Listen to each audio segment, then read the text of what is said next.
जौहर का बजता बिगुल जंग में, रंग लाती थी लोरिक की थी जब जवानी, रक्त की बूंद में खून है खून का, अरे तलोरी के लइका या भोरी के कहानी, और की छाती पे गर्जन करे सर्वदा, बोला या भोरी माँ क्यों ना पिंडदान हुआ, मजरी का गुलामी न मंजूर मुझको, करे हक की अदा वही बलवान हुआ।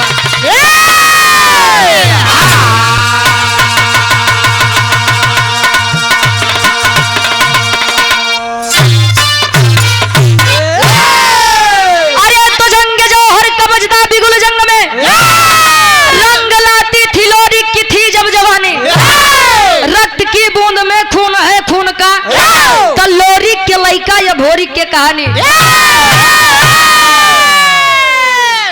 हंस यदुवंश के शान वीर लोरी गढ़गौरा के वीर, वीर लोरी माई मजरी के बीच में एक लड़का जेकर नाम अभोरिक बताया गया। वीर लोरी के बाबू के नाम कुबई दादा, कुबई दादा और माई खोइलन से दुई लड़का के जन्म भाग वीर लोरी और समरू। अब अभोरिक के कहानी पे आप लोग तनी विचार करिए। पहले के पुरनिया काका दादा कहा है कि जब जवानी आवत है गुरुजी, जब जवानी आवत है तो चोकरत किया अच्छा तुम्हारी आई रही का यार। अबे बा वीर अभोरिक बाल्यावस्था से जब किशोरावस्था में प्रवेश किया, यानी लइकई से जब ओकरे जवानी आए, 21 वर्षीय बालक जब हुआ तो माई दुर्गा के चौरा पे बैठ के रोज पूजा आराधना विनती इबादत करे। एक दिन माई दुर्गा से एक सवाल करत बा, कैसे इतनी मिजाजी गजल लगत बा।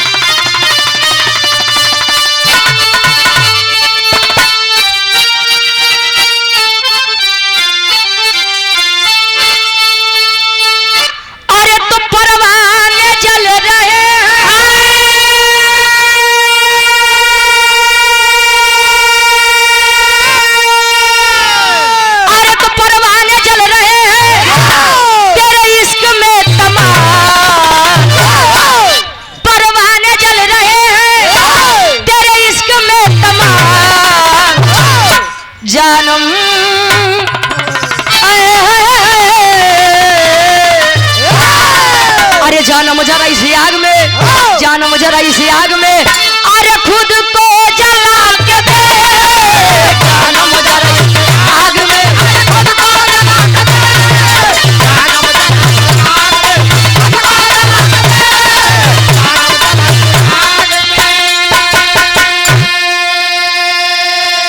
लेकिन एक लाइन वीरन खातिर, अरे तो बोला है वीर बघेला,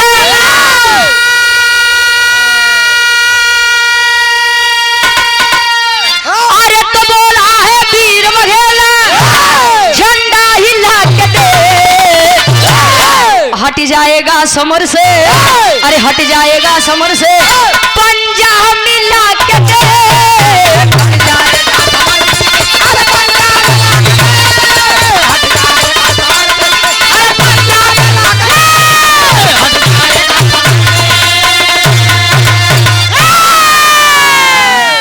कहे बोला है वीर बघेला झंडा हिला के देख, हट जाएगा समर से तू पंजा मिला के देख। दुशाठ कुकुरल लाई के अगर दूरी से बड़का भौंका के हम ही बड़का वीर है।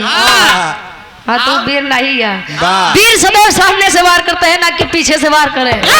आज पीछे से वार करते हो। हमरे बिरहा के कहानी के शुरुआत कभी यारे से लेते हैं।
आदरणीय हृदय के गार्जियन जी अभय राज सिंह जी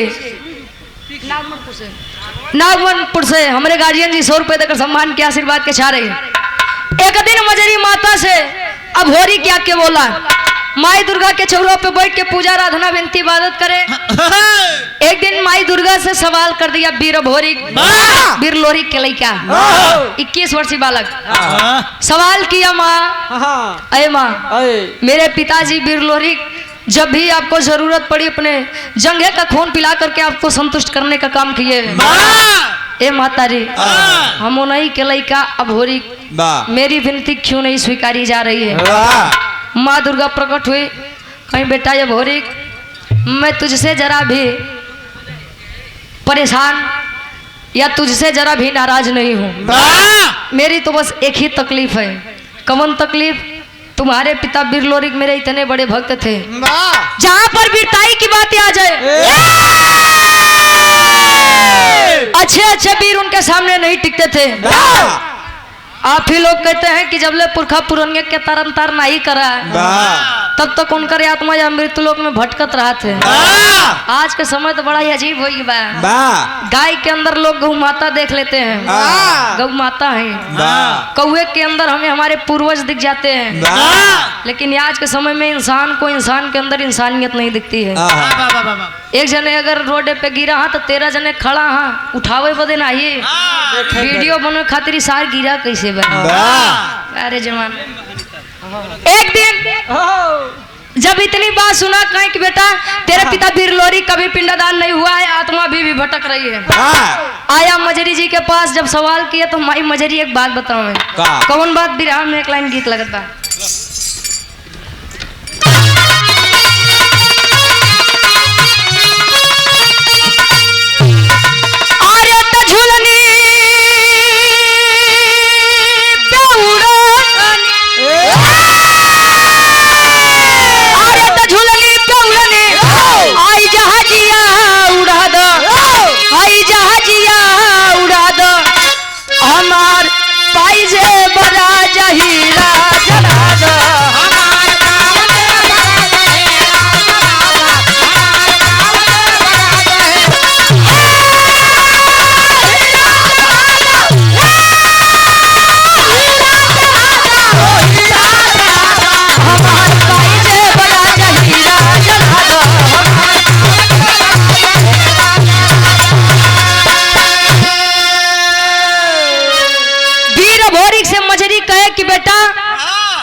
लेकिन पिपरी का राजा सुरपति यदि यह जान जाए कि कोई आया है पिंडदान करने के लिए तो पहले उसे युद्ध करना पड़ता है। और इस बात का प्रमाण मिलता है बेटा कि आज तक सुरपति से कोई जीत नहीं पाया है। वीर भोरी वीर जब सुना खड़ा हो गया, कहे माता जी ए माई आपको मेरे पिता वीर लोरी के वीरताई पर आज भी शक है?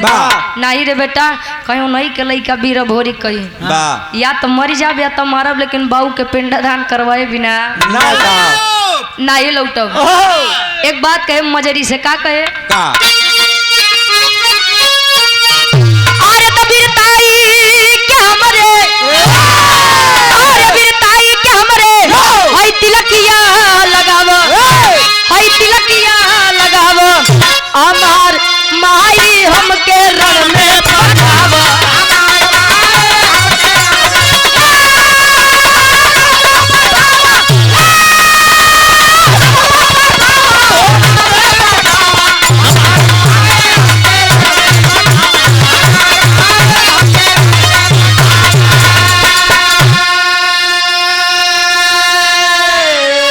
बाढ़ल गुमान बाटे अब दुश्मन के भारी, मिटाऊ खान दान बाटे पूरी तैयारी, मिटाऊ खान दान बाटे पूरी तैयारी। अरे तो ममता के प्रीतिया, अरे ममता के प्रीतिया तू मन में जगावा, हमार माई हमके रण में पठावा।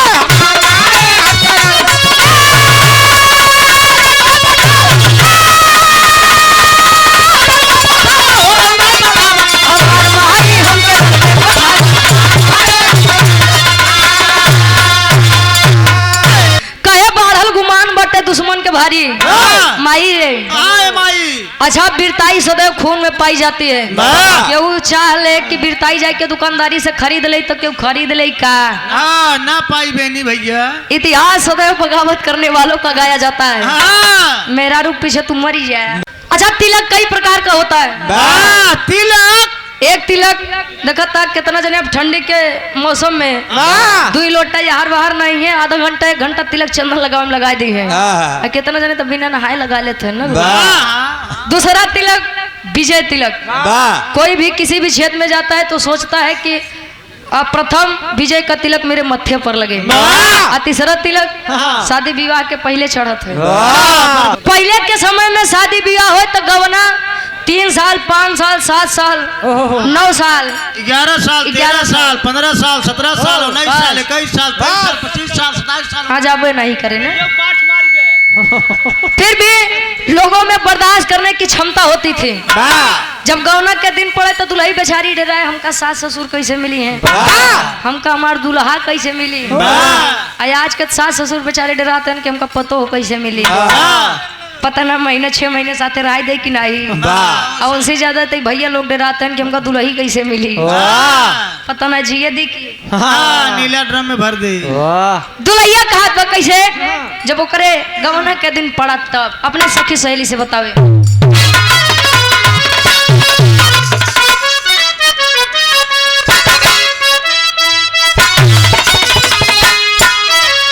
अरे जब से गवनवा के दिनवा धराइल, जब से गवनवा के दिनवा धराइल, रतिया ननी दयावे जब से गवनवा के दिनवा धराइल, रतिया ननी दयावे हसिया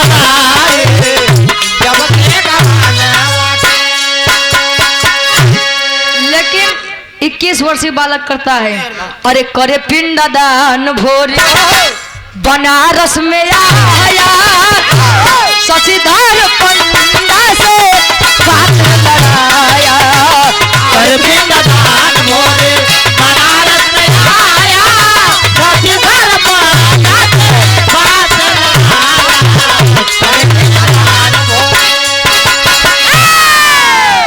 मुलाकात हुई। पंडा का नाम शशिधर पंडा बताया गया। पंडा जब देखें एकदम सुबेरे सुबेरे वीर भोरी का पूछता हूँ बच्चा कहाँ से आए हो इतनी सुबह सुबह। कहाँ से आए हो? कहें बाबा गढ़गौरा से आया हूँ, मेरे पिता वीर लोरी, मैं उनका बेटा अभोरिक हूँ। वीर लोरी का नाम सुने कहें वाह बेटा वाह वाह बच्चा वाह।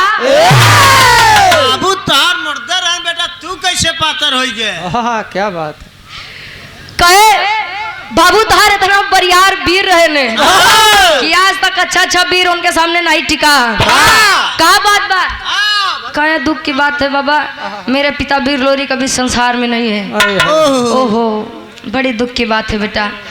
जो शशिधर पंडा अभी बखान कर रहा है, और जब इतनी बतिया सुना कि हमारे बाबू के पिंडा दान कराए तब ले पीछे काट भाई बच्चा आज तू चाहे लोरी के बेटवा हुआ चाहे बेनी को चाहे राजू के क्यों के बेटवा हुआ आप पिंडा दान नहीं करवाऊ। क्यों कहीं जाए तो बेटा बेतार खाए खेले के उम्र बा जा खेला और खा, हमका बीच में न परेशान करा। ना ना मुझे पहले कारण बताइए तब बतावे शशिधर पंडा का।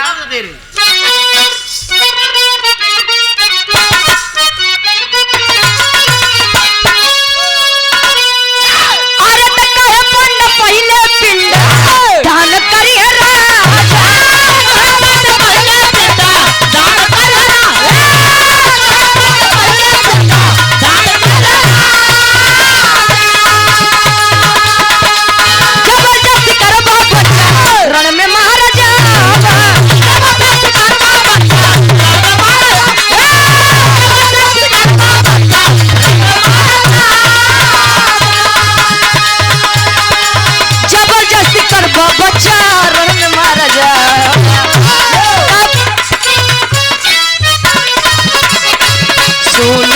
खबर भोर तन में गुस्सा आया शशिधर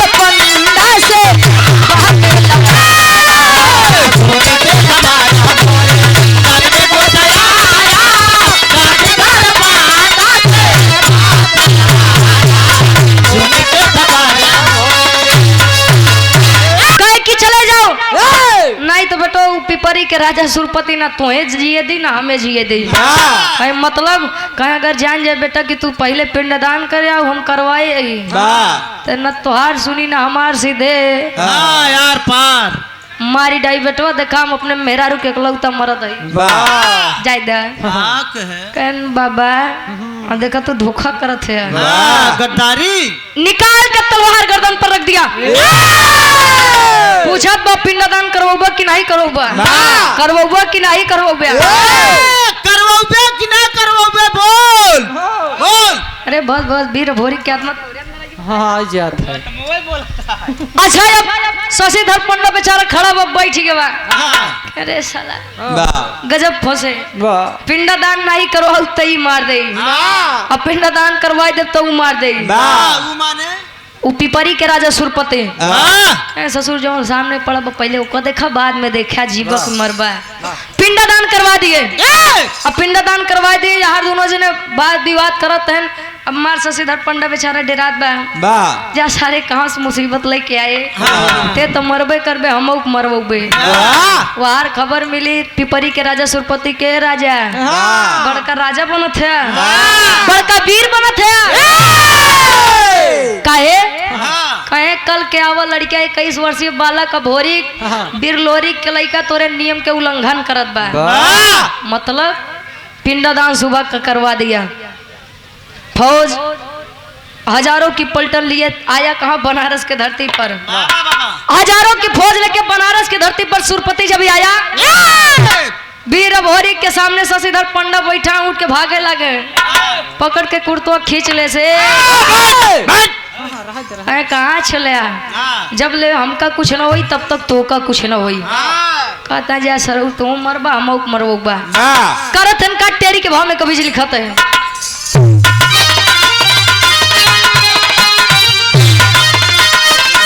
अरे राम जवानी जंगी जूझे जमके अरे जवानी जंगी जूझे जमके लोरी पूत ये भोली कहे मिटाऊ हमके अरे हमके अरे हम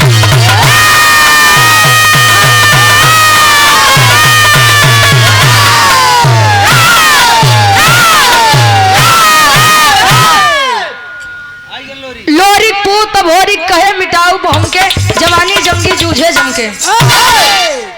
अब हार वो तो तनियात बा कि कितना मरी है ज्यादा से ज्यादा 150 200 मरी है बाकी आज तो इनका बिना मारे छोड़ब नहीं। एक तरफ हजारों की फौज लिया सुरपति और एक तरफ 21 वर्षीय बालक केवल अभोरी जोने समय तेगा तलवार चलावे सैकड़न वीर तो ऐसे धराशायी हो जाए हंस यदुवंश के साथ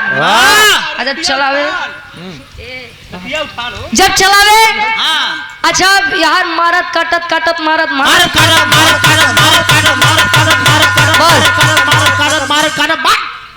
बस अब यार जब 150 सेना बचन तो लगे मने मन सुरपतिया के गरिया जा सारे सुरपतिया तोर नाश हो तोर पूरा नाम सारे अब यार अच्छा नाम कितना अच्छा हो लेकिन अगर मने गुस्सियात है तो नाम खराब कर देते हमार गरिया में सुरपति सुरपतिया बना दे कहे हम तोरे चक्कर में हमें नन की नहीं पागल थोड़ी क्यों वही कि मर आई जाए लगे बेचारे लंबा लंबा लेट गए। जब पहुंचा सुरपति के सामने तो होत का आखिरी भाव और आखिरी तरह हमारे विराट के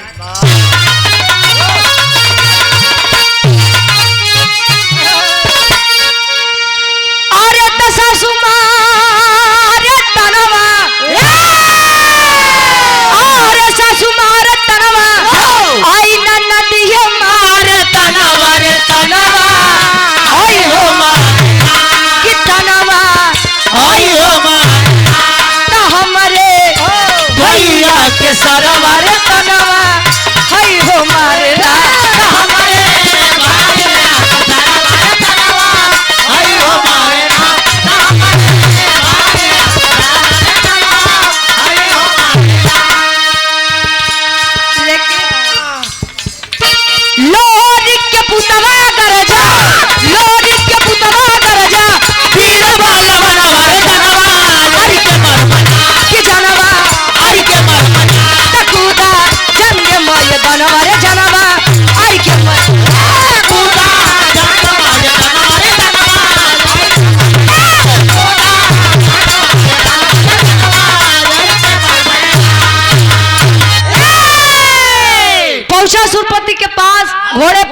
हमार सुरपति पकड़ के कॉलर नीचे खींच लिया, उतर ज्यादा नीचे खींच लिया। कहीं बड़का वीर बनत रहे 10 कुकुरन लेके, बड़का वीर बनत है। मोहे में काली पोताई के गदही पे बैठाई के, ऐसा कोनो जगह नहीं बचा बनारस के। एक गली छोड़ के कवन हो धोबी घाट काहे बदे गदहा साठ है लादी के ढो। अच्छा लदिया कर बबुआ ढोआवत रहा नहीं हुआ समय में के गदहारा ना। आवादी का अब यहाँ घुमाए इज्जत के मारे कुल माई बहन कह दे इज्जत कुल माटी में मिला दे। शशिधर पंडा मार तनियाद बाबा। अरे जिया बेटा जिया, धन्य है वो माता पिता जिन्होंने तुमको जन्म दिया है। अरे धन्य है वो माई बाबू। बारे हमारा लड़का ए भैया। अब यार मार अभोरी के बखान करत बा। और सुरपति के एक बिटिया जेकर नाम केवलापतिया बताया गया। केवलापतिया वीर अभोरी के वीरताई पर वैसे ही प्रसन्न थी, मुग्ध थे। आज जब सुने कि हमारे बाबू का इज्जत माटी में मिलावे वाला और क्यों नहीं बल्कि वह अभोरी कहे। केवलापतिया जादू के विषय में बड़ी जानकार रहे। तो एक काम करता है, जब बनारस के धरती पे आई तब पापड़ के भाव में कवि जी लिखाते हैं।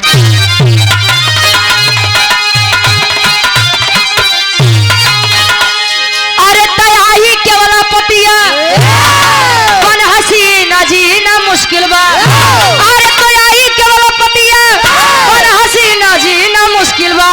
तब बाप के इज्जत भोरी काहे छीना जीना मुश्किल बा।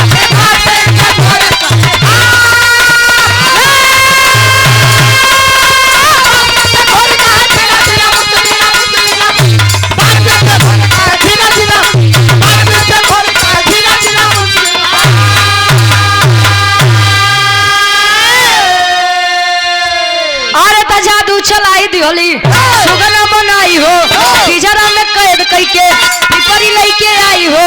अरे कहे कुंवारी जी अब नहीं तारा बिना जीना मुश्किल बा। तब बाप के इज्जत भोरी काहे अब छीना जीना मुश्किल बा।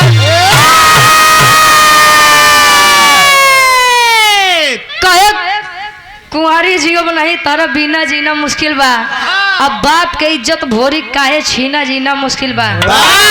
आई जब तो शशिधर पंडा से इशारा में पूछत बाबा ए बाबा पूछत बा के आ उबीर के आ कि जो हमारे बाबू के तना दिन के भनी बनाई इज्जत कुल नाश कर दे।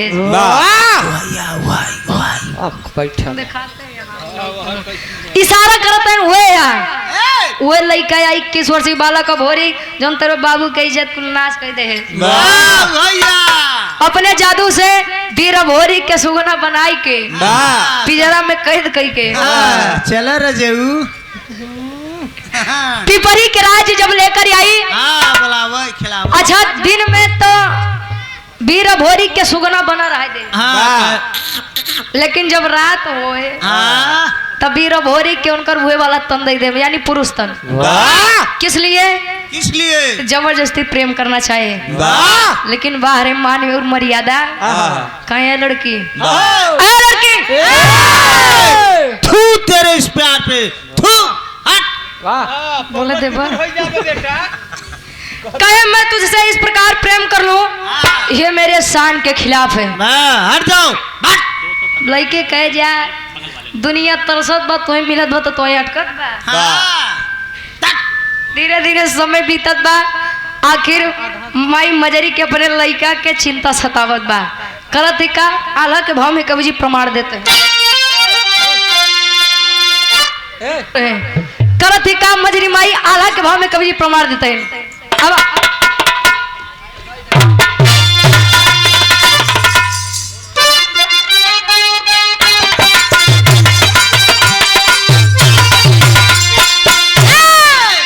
अरे तड़ पेली मजरी महता गौर के नगरी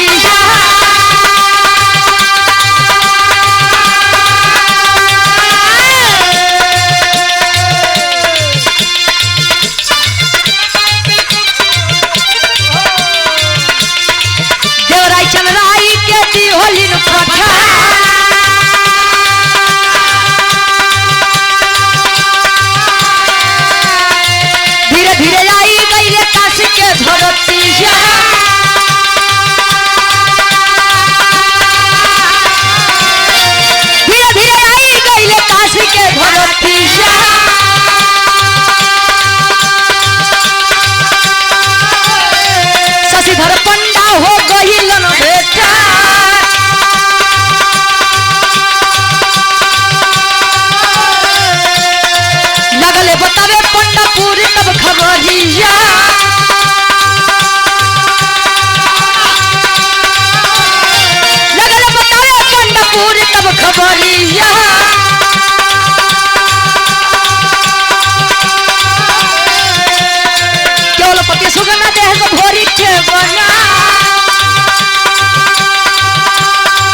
कहा थे माई के जिगरा गाई के हाँ पुतवा के जिगरा कसाई के बात बाबू जियरा साढ़े के हाँ आज बड़ा बढ़िया उदाहरण सवेरे सवेरे दिए हैं हाँ हम जानी गए आज से मानी गए हाँ हाँ खानदानी लोहर है ए भैया माई मजरी गड़गौरा के दुई वीर देवराई और चनराई बताया गया भेज बताइए कि जा अपने भाई अब होरी के पता लगाई क्या बा आए बनारस के धरती पर मुलाकात हुई शशिधर पंडा से पूछ रहे हैं कौन है वाह क्या गड़गौरा के कोई वीर यहाँ पर आए थे कहे हाँ बेटा बहुत बढ़िया वीर रहे बड़ा बरियार वीर रहे सालों से फैली दहशत को एक दिन में समाप्त कर दिया कहे है कहाँ कहे पिपरी के राजा सुरपति के बेटिया केवल पतिया के सुगना बनाई के अपने पिपरी राज लेके गबा जाई के अपने राजा के छोड़ाई के आवा नहीं तो कभो नहीं मिली है जमुनी माँ को बुला करके भजन गावत पहुंचो तन कहा पिपरी के राज दरबार में केवल पतिया कहे हमार राजा ये हमार सैया अब चला हाँ ये हमार का हुआ हो प्यार से बुलावली तो को कैसे पता तार शादी भी आना है बाबा ए भाई मचराई ए भैया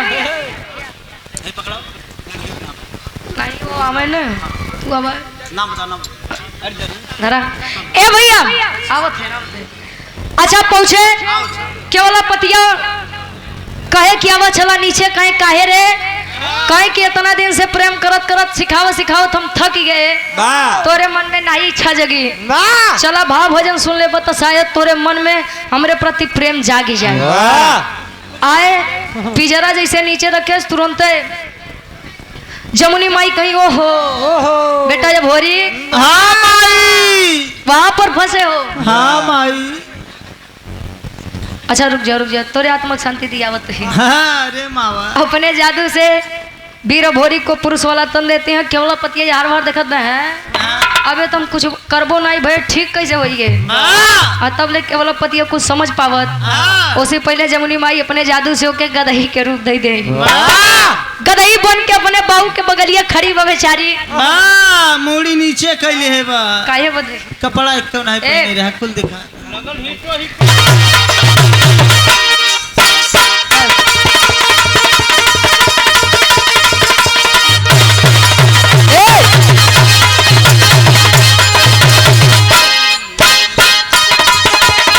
दोनों लोहा धोबी पगलाई गए जाना था का यार अरे आखिरी भाव में खड़ी के भाव में कवि जी लिखते हैं उक्ति परी के राजा सुरपति माई जमुनी से माफी मांगत बा कैसे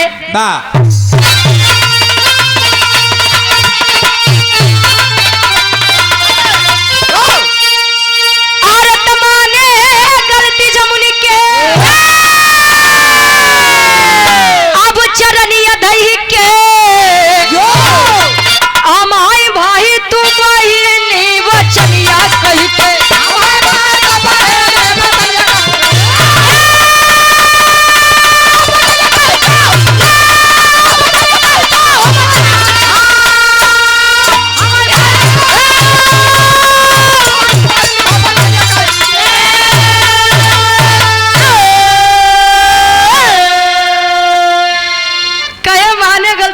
के चरनिया धई के हमारी भाई तू बहिनी वचनिया कह के तू हमार बहन समान हम तोर भाई समान तोर भाई समान कहे चलो वाह अच्छा बीचे बीचे मनो तेरी भरत है बा दरअसल जब गाय लोग करत यार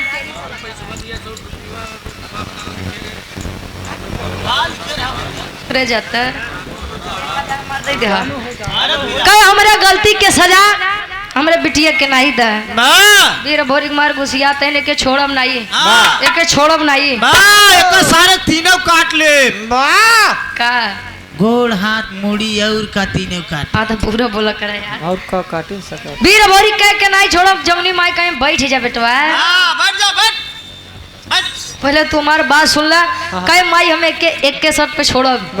कहे कवन शर्त? कहने कर बिटिया केवल पति हमके बड़ा प्यार करत है। प्यार एक कही दे अपने बिटिया के शादी हमसे करवाई दे, हम एक खुशी खुशी छोड़ दे। प्यार के मतलब नहीं जानता का नहीं कहाँ मिले थे। बोले बाबू पूछ। प्रेम यदि सच्चा है तो इंसान को बना देता है, और प्रेम अगर हुए वाला बा आज भवा कल ब्रेकअप तो कौन नहीं छोड़ी। कहे कि हमारे शादी करवा दे, कहे कि शादी तो हम करवा दिए ए लल्ला, शादी तो हम तोहार करवा दिए, लेकिन तू विदा बा। कहने या तो तू गदहा बनी जा, या तो हमारे बिटिया के पहले जैसा लड़की बनाई दे, तब तो मेल होई। गदही तू लड़का कहाँ से मेल होई? छोट बड़ पर जावे तब ले करत का आखिरी भाव में कभी लिखत है।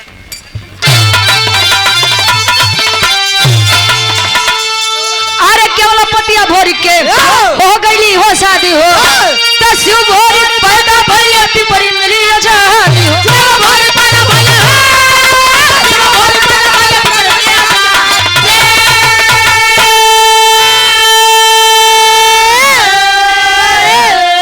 अरे ते अपने घर आए दुल्हनिया लईके, हम हाय भाई तू बहिनी वचनिया कही।